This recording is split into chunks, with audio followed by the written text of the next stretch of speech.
बेटा हम बात कर रहे थे इस पे एक्सरसाइज 1.2 में, और अपना पहला क्वेश्चन मैंने आपको एक्सप्लेन कर दिया था, और दूसरे क्वेश्चन पे हम बात कर रहे हैं। ठीक है बेटा, समझे?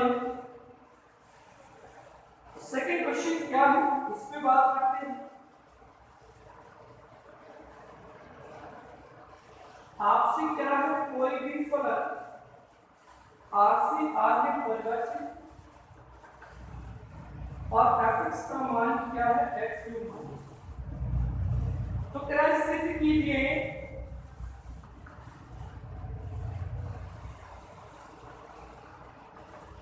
तो आपसे क्या है बेटा, सिद्ध कीजिए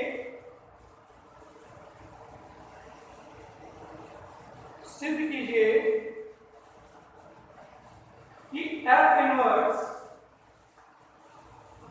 विद्यमान है।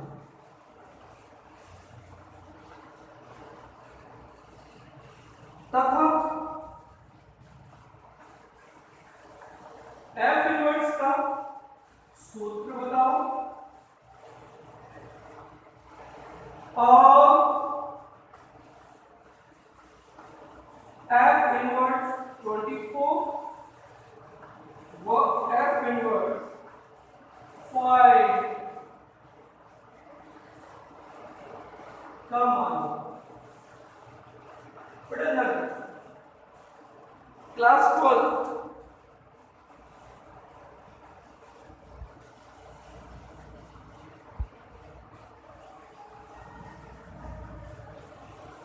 हाँ, क्लास 12 ये 3 चीजें पूछता है। इधर थोड़ा सा क्या है, वीडियो में कुछ प्रॉब्लम आ रही है, अंदर ऐसा हो रखा है, तो इस पे हम बात कर रहे हैं, समझे जरा। बेटा हमारे पास क्या है,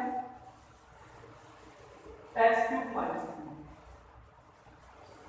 तो अगर बेटा प्रतिलोम विद्यमान होगा, तो पहले मैंने बात भी की थी, अगर किसी भी फलन का प्रतिलोम विद्यमान होता है तो फलन एक एक ही और आच्छादक होना चाहिए।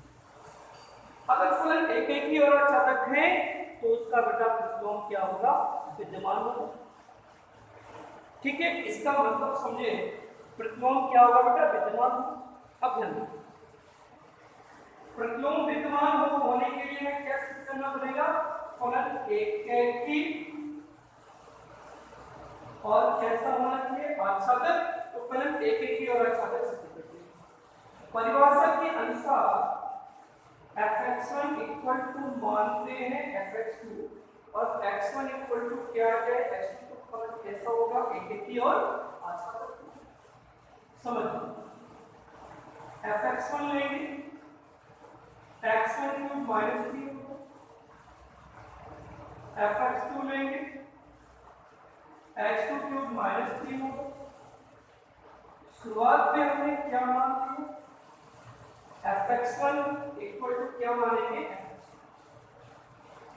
तो f(x1) क्या है, x1³ माइनस 3, x2³ माइनस 3, ये दोनों क्या हो गए, x1³ इक्वल टू क्या हो गया, x2। तो बेटा क्यूब से क्यूब कैंसिल होगा, x1 इक्वल टू क्या हो गया, x2। मतलब फलन के मान बराबर, ये भी बराबर सिद्ध कर दे, तो फलन कैसा हो गया, मतलब फलन हो गया बेटा एक एक ही। ठीक है, अब हम इस पे बात करेंगे, आच्छादक भी होना चाहिए, एक एक ही और आच्छादक दोनों होगा, तभी फलन का प्रतिलोम विद्यमान होगा, नहीं तो विद्यमान नहीं होगा। तो आच्छादक पे बात करते हैं। आच्छादक के लिए फलन का मान क्या है, किसमें परिभाषित है, R से R में, और फलन का मान है x2 माइनस।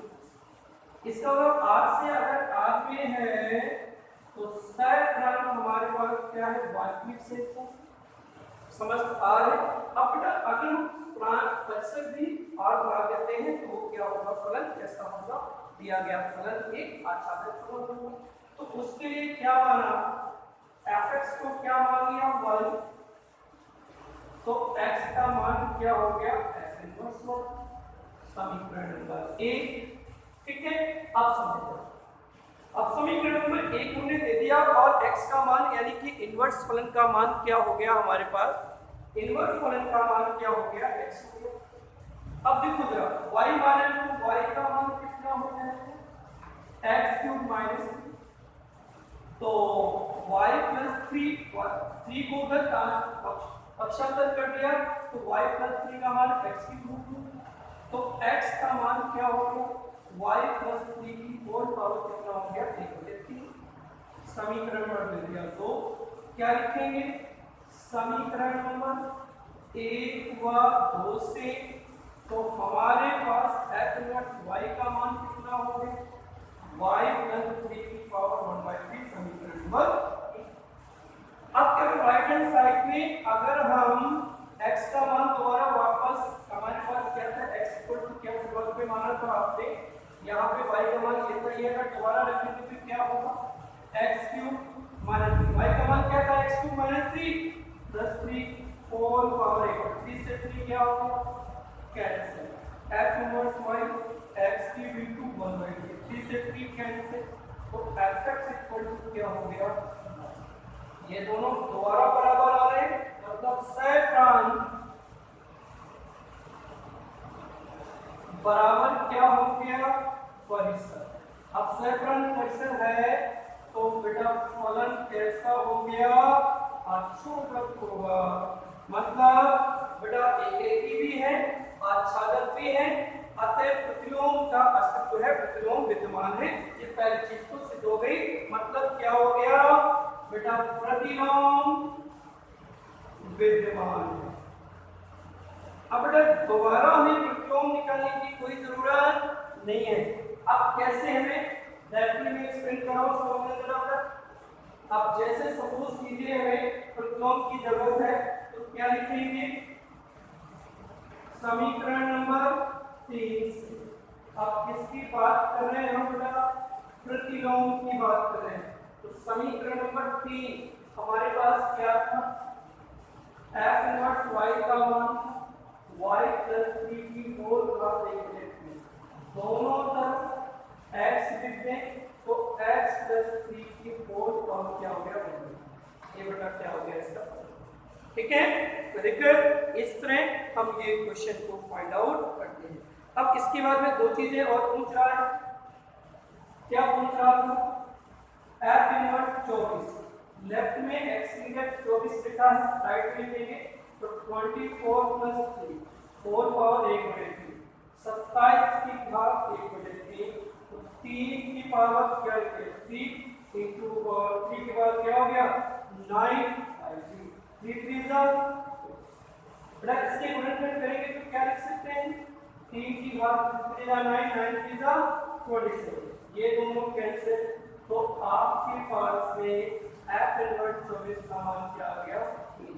इसी तरह f इनवर्स 5 का मान भी आप क्या कर सकते हैं, ठीक है, कोई दिक्कत। आप समझे, ये अपना दूसरा क्वेश्चन था। अब हम तीसरे क्वेश्चन की तरफ बढ़ते हैं और तीसरा क्वेश्चन देखते हैं। बेटा तीसरा क्वेश्चन क्या था हमारे पास, समझे जरा। तीसरा है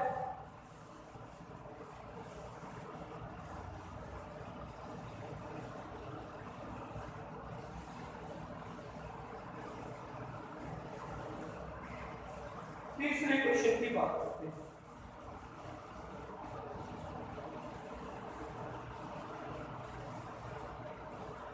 तीसरा क्या है, यदि ये R से R में परिभाषित तो fx का मान कितना है 2x plus, second part x³ plus 5। अभी इस तरह का क्वेश्चन तो कह रहा है सिद्ध कीजिए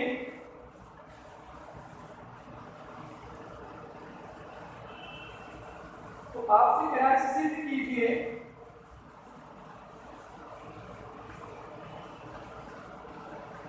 दोनों स्थितियों में f एक ही आच्छादक है।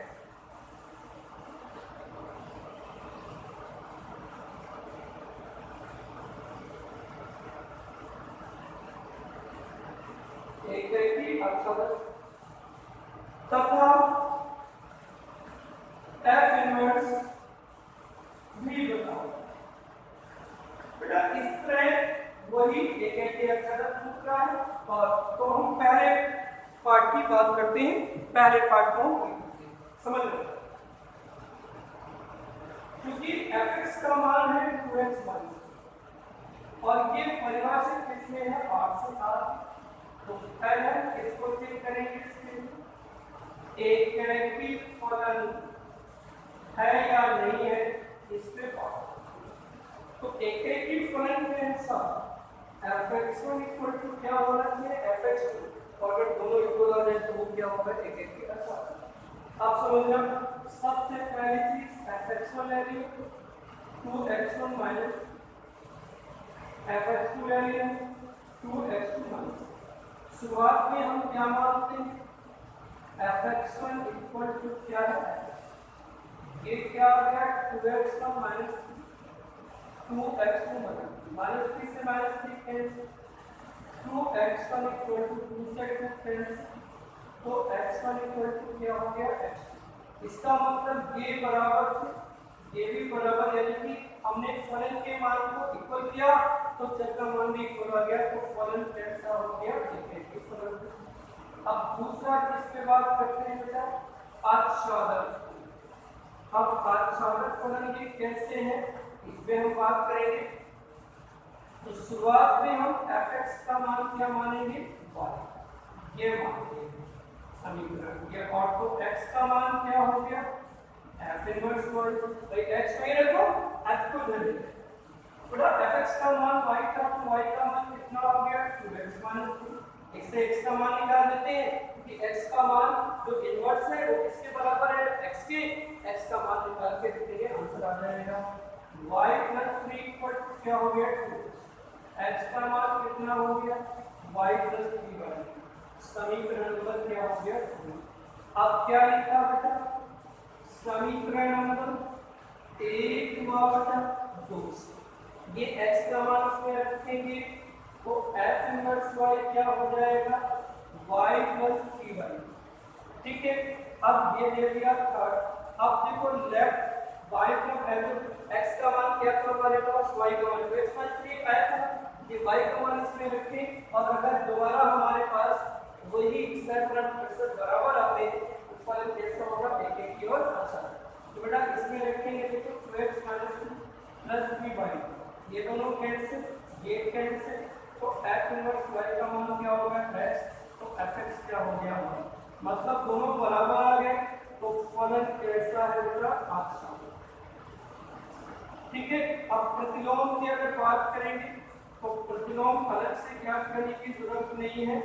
किसको लिया समीकरण नंबर बेटा 3 से आपके पास में क्या है f इनवर्स y का मान है y plus 3y2, इधर x रख दें तो x प्लस क्या हो गया ये हो गया x। समझ गए। तो बेटा इस तरह हम रिक्वायर्ड कंडीशन को फाइंड आउट करते हैं। ठीक है, ओके बेटा। इसी तरह आप इसका सेकेंड पार्ट कर लेंगे, हो जाएगा। हम इस पे बात करते हैं क्वेश्चन नंबर 4 पे बात करते हैं। ठीक है, 4 क्वेश्चन लेते हैं हम।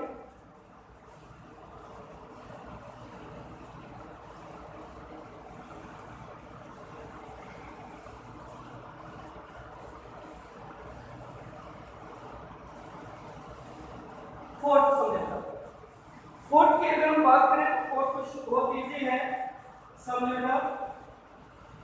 आपसे कह रहा है ए का मान दे दिया 1 2 3 4,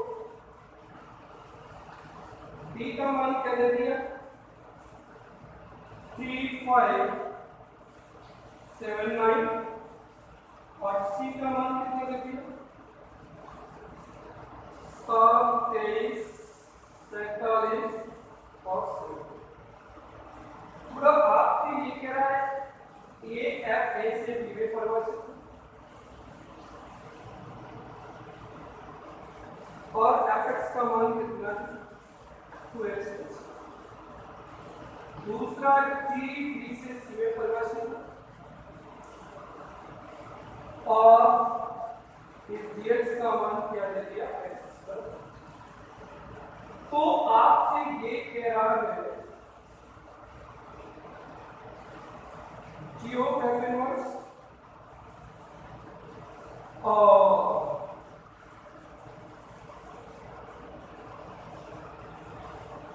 f ऑफ g इनवर्स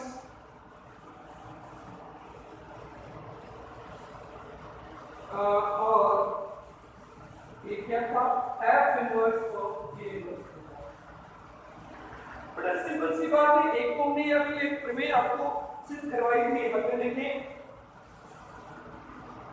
एक हमने प्रमेय सिद्ध करवाई थी आपको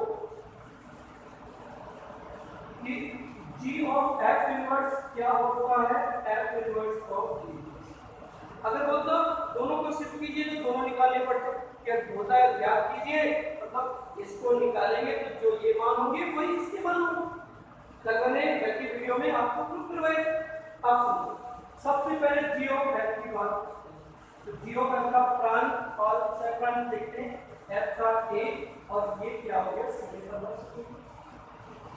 तो g ऑफ f निकाल, g बार हो गया, ये क्या बेटा x, तो g बार हो गया, fx का मान कितना, fx दिया हुआ है 2x + 2। अब इसको हम g में चेंज करें, gx कितना था x² माइनस इसमें रखते हैं 2x + 1 होल स्क्वायर, ये आ गया 4x² प्लस 1 प्लस 4x, ये आ जाएगा 4x प्लस 4x और एक इसका मान है g ऑफ fx का मान क्या हो गया 4x² प्लस 4x। बेटा अब इसका अगर प्रतिलोम में ज्ञात करना है तो चाहे तो इसमें एक के मान रखिए और इसका उल्टा कर दें, ठीक है। तो आप या तो इसमें डायरेक्टली x के मान से रखते जाएं।